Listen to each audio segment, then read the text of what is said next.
začíname diskusiu, áno, vidím hneď ruky, ale predsa len trošku to úvodním. Skúsime otestovať, ja vám poviem jednu skúsenosť. My sme boli vo Fínsku minulý rok v marci 5 dní na takej pozorovaco-služobnej ceste. A tam sa zaujímavá vlastne situácia opakovala, keď sme navštevovali školy, boli sme na tých rôznych inštitúciách tam diskutovať.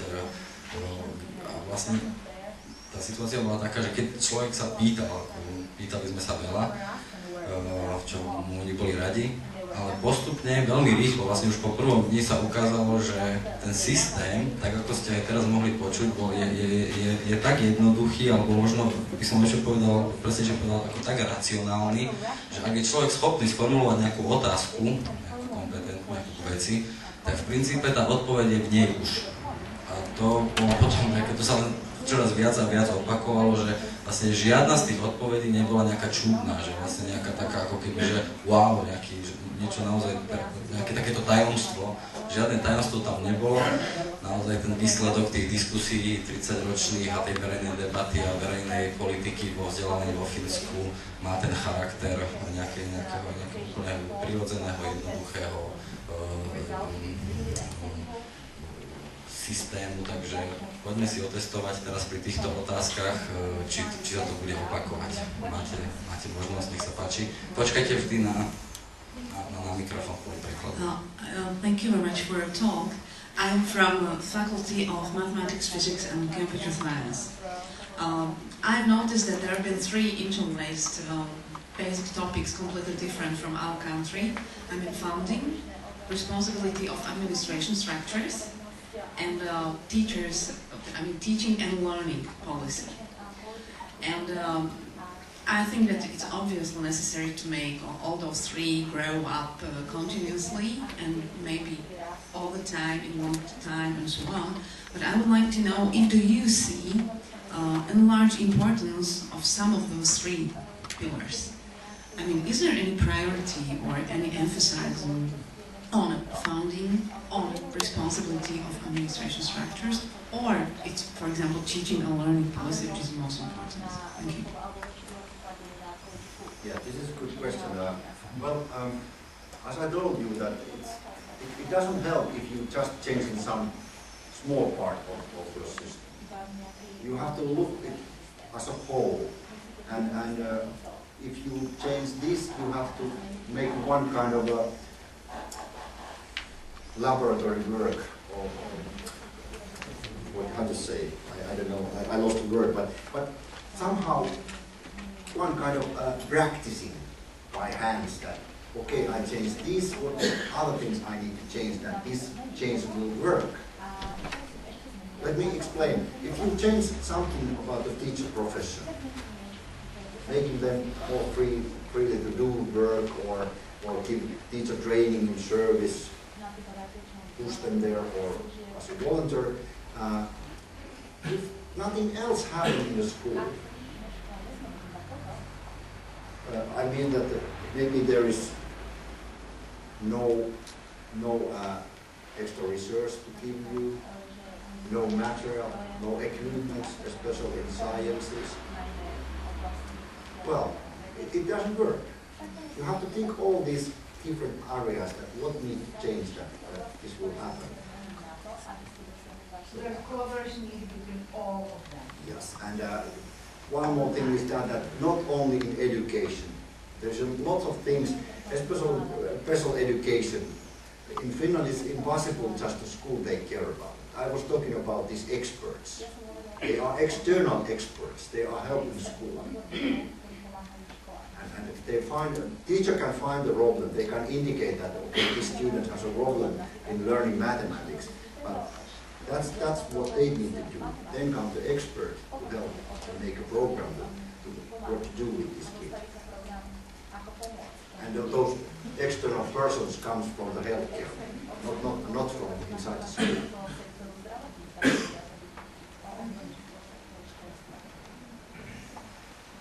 Yeah, this is very political question answering. I'm sorry.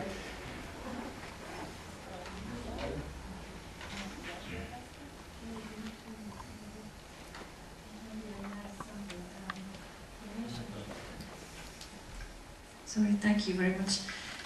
You mentioned that education is free for all. I just happened to read the Helsingin Sanomat, our main newspaper. I think it was yesterday's newspaper, about these possible fees for foreign students.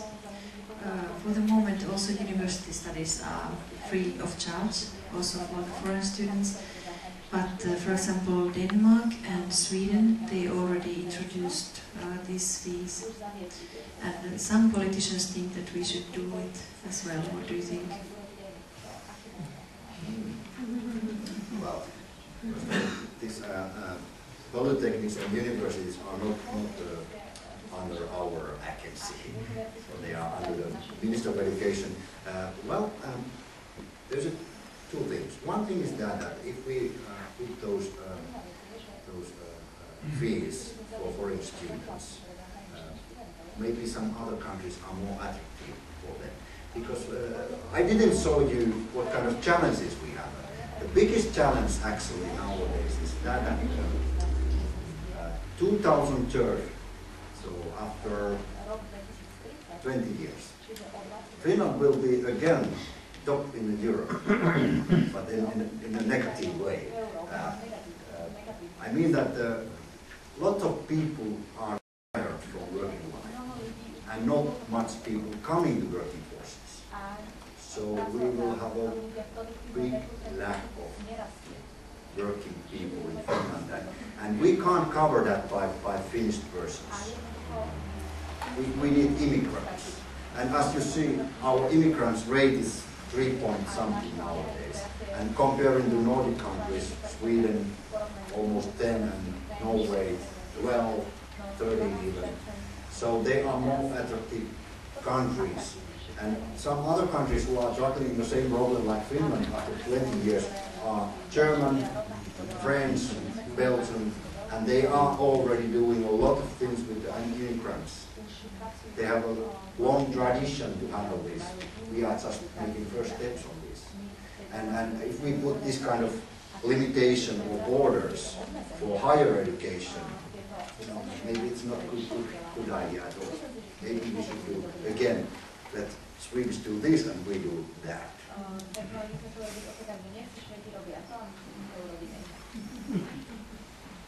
Now we are, as you see from Finland, we are talking, we are debating. The first question is, do you know our educational system? And if the answer is yes, what do you think about it? Yes, I know. Actually, as I told you that we have a lot of delegation visiting Finland. Every year, more than 100 or 200 visiting even our board. And actually, for mathematicians, it's very simple that if somebody asks you some questions, you know actually what is your problem. Well, of course, in Finland we are also making studies about the other education system and trying to find what is good and what we can adapt to our system. As I told you, we are not, maybe we are now in a high level, but maybe tomorrow we are not. And if we are not developing it, it's really bad for us. So we need to develop and follow the other countries. But what was the country what you asked? Slovakia system. Yeah, actually I know a little bit. Yeah, and I compare to Finnish system. We had a similar system before 70s. The reason is because 2 years ago our Minister of Education wants to translate your textbooks and maybe adapt to the Slovak educational system. This is not good because your system is higher level than us. Yeah, I don't know that. I can't comment that one because I don't know what textbook. After PISA first result 2000, there was a Japanese delegation and they visited Finland and stayed 2 weeks actually. And visited schools and bookstores and so they collected everything with them and they went back and some years after that my colleague went to Japan and gave a lecture there and they gave a book and they were very similar like Finnish book. Actually, they were translated from literature, you know, the reading books, to the Japanese. Only that those marks was different, but the pictures and everything was similar. So that's what is going to happen. But you know, it's okay. But you have to think about the culture. You have to fit in your system and fit how you are thinking. Somehow, some publishing houses know that very well, that if they want to sell some books, you have to change them in pictures more suitable for that. It's possible. Because some sciences, math and so on, they are independent of culture. You can take Finnish math book, it's okay. It's working, but maybe history could be. We have a quite specific system concerning decentralization and fiscal decentralization. Our municipalities, in essence, live from the centrally collected taxes and, in particular, physical person income. So they are not paid, for instance, from the corporate taxes. So how it is with municipalities in your country? So what kind of mix of taxes is there? And are they also allowed to change the tax policy? Because we have very centralized policy. So the problem is when the municipality should be really a strong player in the future, then there is a problem whether we are not in the need of total change of our decentralization model. Personally, I'm afraid that we made a very stupid reform with regard to this. Simply they are not really behaving as adults. They are always there just expecting state to fund it, because they have no own resources. So therefore I can't imagine that our municipalities, although they are very fragmented, there are too many municipalities, they would be able to do similar job. So. Yeah. In Finland, I have to tell you is that we are paying quite a much taxes out of your salary. So we can offer this way free education, free of charge, healthcare, and welfare society for our people. But we have to pay quite a little of taxes. And as I know, I don't own any company, but our companies are paying taxes to the municipality. And they have to also pay taxes to the church as well. It's strange. They are not individual, but they have to pay something about that. And also our government and state collect taxes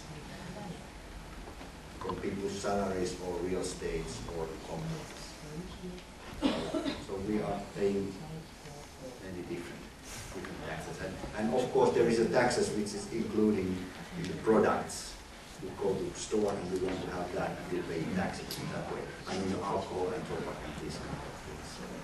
So this is the way how the states go. Do corporates pay a tax locally? Yes, they have to pay, yeah. So there is a mix of taxes. Yeah, there is a mix. mix. This is what makes the municipalities really responsible for the human development, because when the companies pay the local tax, it's totally different compared to our situation. Yeah, well, I'm not a tax expert, but you know, companies are very clever how they can prevent the paying taxes. They can manipulate somehow to make some kind of deals that people need to pay so much. Well, as I told, I'm not an expert in this case. My name is Kalman Petrus. I have an advice for you, and then a question. The next time you receive an official delegation from Slovakia in Finland studying your educational system, you should emphasize then one important thing that you have already mentioned several times during your presentation, that this is not an a la carte menu. Rather, either you would change your system, the whole system, or it wouldn't work. that's a very elementary and very easy issue. My observation is that the Slovak authorities think that it's possible to take out some parts of your system and it would work. It wouldn't work. So you should emphasize this to any Slovakian official delegation. Then the second observation of mine is that I think that it looks quite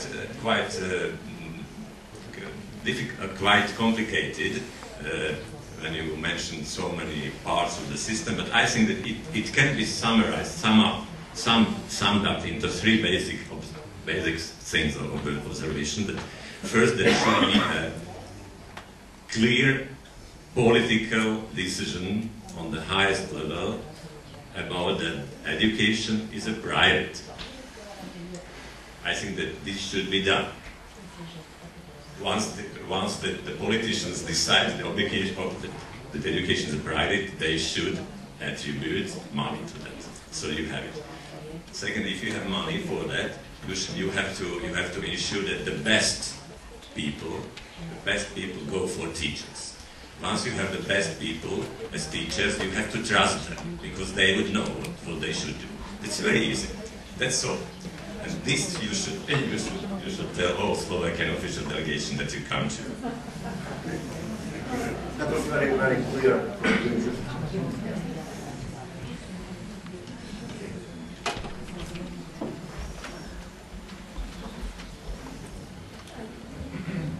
Can I ask a question in Slovak? Because my English is not so good as moja angličtina nie je taká dobrá ako angličtina prekladateľov. Ja nadviažem v podstate na tie dve otázky, ktoré podľa teba som sa predstavil, mám sa Ivan Kun, som poslancom mestského zastupiteľstva v Rožňave, čo je 20 000 mesto. Nie som expert na vzdelávanie, ale ako poslanec prichádzam do styku aj s financovaním školstva na Slovensku, aj s učiteľmi. A nadviažem vlastne na dve otázky, ktoré tu zazneli predo mnou. Z tej prezentácie mám pocit, že dva základné, zásadné rozdiely medzi tým, ako to funguje na Slovensku a vo Fínsku po reforme, sú, ten prvý je v pohľade na to, v pohľade na štát. Na Slovensku väčšina ľudí, myslím si, väčšina ľudí očakáva alebo predpokladá, že vzdelávanie je zodpovednosť štátu. Štát musí byť zodpovedný za financovanie vzdelávania, musí byť zodpovedný za to, čo sa naši deti učia. To je veľký rozdiel proti tomu z tej prezentácie, ako to funguje vo Fínsku. Či už ide o obsah vzdelávania alebo o financovanie. U nás práve naopak teraz dochádza k procesu tomu, že samosprávy by sa najradšej zbavili kompletne financovania školstva. Školstvo je pre mnohých poslancov a starostov v Rožňave nejaká, alebo na Slovensku nejaká navyše záťaž. A ten druhý rozdiel medzi Slovenskom a Fínskom je podľa mňa v tom, čím ste sa myslím, že začali vlastne prezentáciou, jedna z prvých vecí, ktoré ste povedali, je ten stisk ruky.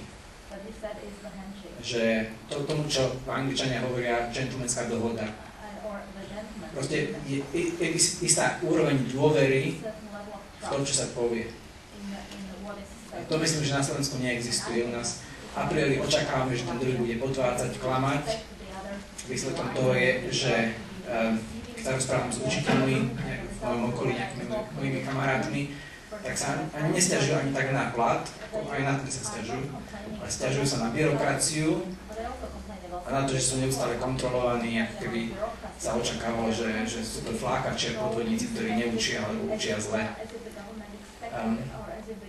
Takže moja otázka je,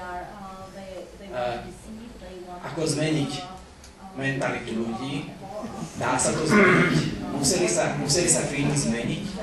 Pretože z toho, čo ste hovorili, som mal pocit, že tá mentalita Fínov sa po storočia vyvíjala tak, že tá dôvera tam panovala a že ľudia nemali pocit, že štát musí všetko robiť, že nejaká tá dôvera v to, že lokálna komunita dokáže niektoré veci proste zabezpečiť, existovala. Takže musela nastať nejaká zmena v hlavách ľudí vo Fínsku za tých posledných 40 rokov, alebo nie? A ako by ste nám poradili, ako zmeniť myslenie ľudí? Ďakujem. Yeah, this is really about the culture and social studies. Well, my opinion for that can we learn to be trustable or trust people? Of course we can. But first step what we need to do is maybe try to not check too much. You know, we had inspection system, and we ended it because it was just useless in one way. You know, inspector came to school, everybody knew that he's coming many days before, and you can clean and make everything very nice. And you know, it's not real that what the inspector said to see there and here in the school, because it's an artificial situation. It doesn't give any new information what we need. So that's why it's one reason why we ended it. And the second reason why we ended that was really that thinking about this, that I put half of my money to this and somebody gives the half of this money. I have to take care about my money as well, not only his money. So you are putting something of your on something, and it makes you that you try to do the best in that case. And that's how our municipalities, we foster them to work. We give the framework, we give the agreement, we give the task what they need to do, and just part of the money to work for that, and they do the rest of themselves. And of course, they can have a quality system there, they can have an inspection system if they want to. But I know that, is there any municipality in Finland that they have the inspectors who go to schools and check? No, I don't think. So, but you have to know that we have this, like you have nowadays. But we find out that it's not anymore useful for our purposes. So we end.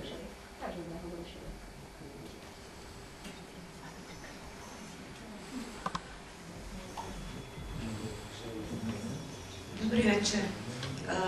Ja by som chcela nadviazať na niečo, čo ste povedali, tiež v svojom záverečnom, teda takej myšlienke, že fínske vzdelávanie a slovenské vzdelávanie v 70. rokoch bolo dosť podobné, respektívne malo nejaké príbuzné základy.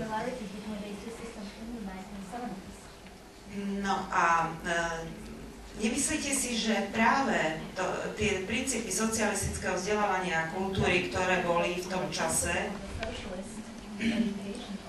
boli viac európske ako dnes, keď sa snažíme silou mocou byť svetový a stávame sa viac lokálni, stále sa vytvárajú ako keby nové a nové problémy a nedokážeme vlastne pochopiť podstatu, pretože sa od tej podstaty vzdialujeme. A moja otázka znie, či si nemyslíte, že v podstate aj v tom vzdelávaní a v kultúre, lebo tieto dve zložky ľudského bytia a vôbec ako existencie sú veľmi príbuzné, či si nemyslíte, že treba vychádzať vlastne z tradícií a na základe týchto tradícií vlastne postupovať ďalej a neprijímať za každú cenu cudzie elementy do existencie a proste do výchovy mladých ľudí a vzdelávania.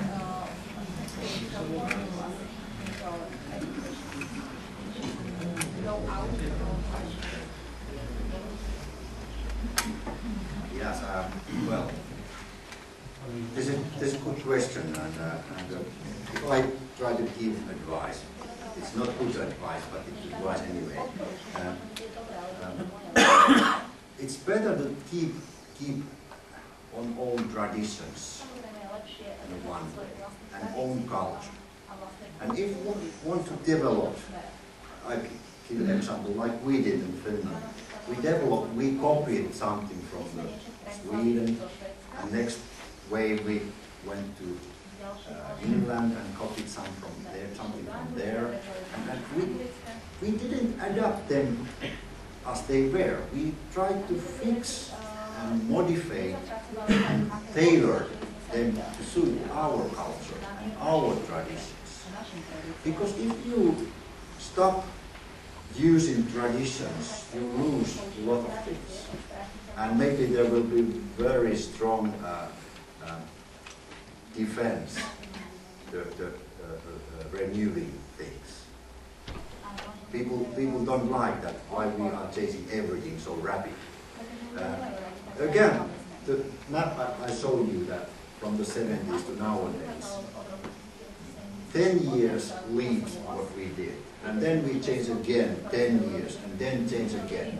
So we need to make a small steps or bigger steps, but not too often. And try to find, is it working? And always you can go back, or you can change something to find the best solution.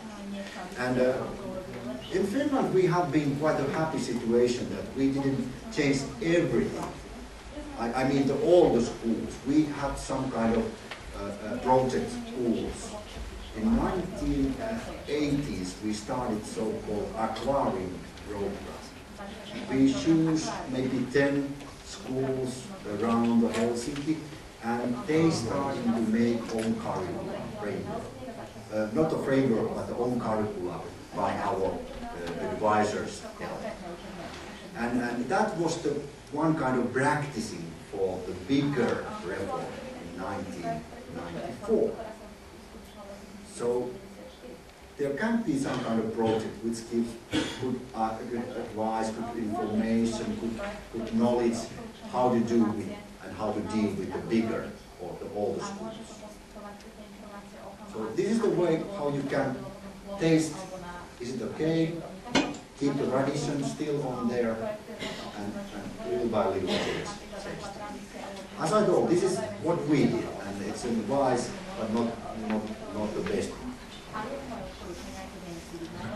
Slúbili sme, že 6 až 8, že 2 hodiny, trošku to už aj potom po 8, takže posledné vlastne 2 otázky.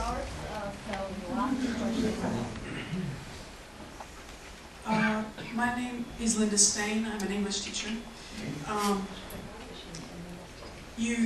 I have 3 short questions. I'm also a teacher trainer.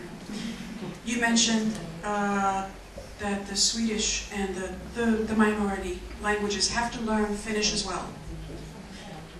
Do they have the same, well, they wouldn't have the same curriculum, but do they have to learn it in the same way or as the Finnish mother tongue, or is it a second language? Well, if you know. Yes. There's a differences because some of the families are bilingual automatically. Because Finnish and mother can be Swedish or other ways. And then it comes very natural. But then there is families which are just talking Swedish at home. In Finnish society you have to use both, mainly Finnish. But it's possible that they are just Swedish speaking. Then our program works, or this allocation of the lesson hours works so that they can start Swedish, this Finnish language lessons grade 1. They can if they want. If the school use this method, they can use very early and stuff. But they have to start this second Finnish or national language. It was the 7th grade. 7th grade. That's the last time to start. 7th, yes. After 6 years studies. So far you can be without it. But then it started. Wow. Secondly, I don't know if but you know, these are national languages. I understand. They have to study some foreign language. And normally it's English, and they started in grade 3. English starts in grade 3. Okay. I don't know if I understood this correctly or not. Are there marks in basic education? Yeah. Our legislation says that until 7th grade, a student can be without marks. So teachers are giving help or support or verbal support to telling what you should do, like a coach, to get this started. But after that, grade 7, 8, and 9, they have to be given by marks. And marks needed because of further education. And we have to put them on ranking, you know, because they are outlined by these marks. Okay. Last question. Was there any protest from the universities in 1970 from the educational training facilities or institutions against this? Yes, there was. And how? Actually, this debate ended 2000, when the first PISA results came, and even our national, Helsingin Sanomat, the biggest newspaper, first page, very big announcement that now it's the end of the debate. Comprehensive school is working. So it's really, it was a very big debate.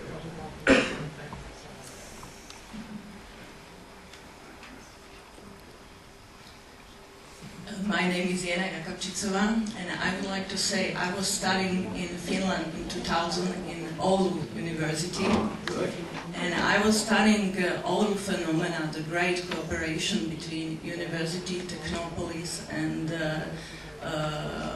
local authorities, and all the time I was asking how it is possible that it works, how it works, really very well. And one thing what I know now, it's that people in Finland, they are social responsible, and this is one thing very important for the great building of your knowledge society, that people are social responsible in Finland. Okay, thank you. I share that. Ja by som ešte jednu krátku otázku, praktickú, že či je táto prednáška, či je možné sa k nej elektronicky dostať. Áno, tak ide.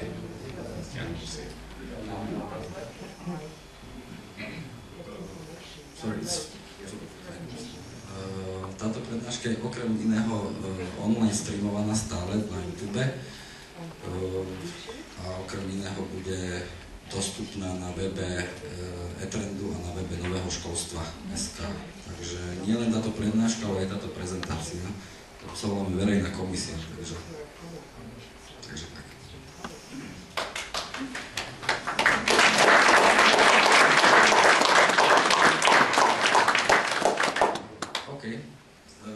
Takže ak niekto, videl som tam viac rúk, ale myslím si, že kuloáre ešte budú pokračovať, takže môžete si to vybaviť s pánom Pahkinom neskôr.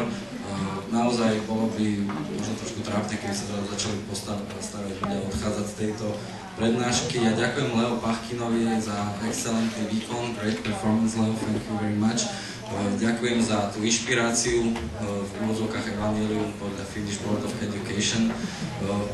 Moja posledná poznámka bude k tomu, že ak sme verejná komisia a verejná diskusia, tak ešte tu chýba do tretice tlak verejnej mienky. Je nás tu dosť, zhruba 80 účastníkov a tlak verejnej mienky. A verejná mienka je to, čo v demokracii je tým nástrojom demokracie na zmenu verejnej politiky. Takže končím tým, že je to vlastne teraz na vás, lepšie povedané na nás. Pekný večer a dovidenia. Ďakujem.